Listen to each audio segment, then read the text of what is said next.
నాలుగవ సూత్రం, తల్లిదండ్రులు పిల్లలతో కోపపడి చీటికి మాటికి కొట్టడం, తిట్టడం చేయడం జరుగుతుంది. కోపం అనేది ఒక ఆయుధం లాంటిది. ఆ ఆయుధాన్ని తప్పని పరిస్థితిలో మాత్రమే ఉపయోగించాలి. చీటికి మాటికి ఉపయోగించడం వలన ఆ ఆయుధమే మీ పిల్లల పట్ల శత్రువై మీ పిల్లల జీవితాలను నాశనం చేస్తుంది.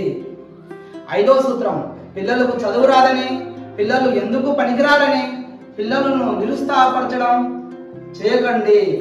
ఆ పరిస్థితి రావడానికి, చదువు రాకపోవడానికి గల కారణాలను అన్వేషించి టీచర్లతో చర్చించి ఆ సమస్యకు పరిష్కారాన్ని కనుక్కోండి.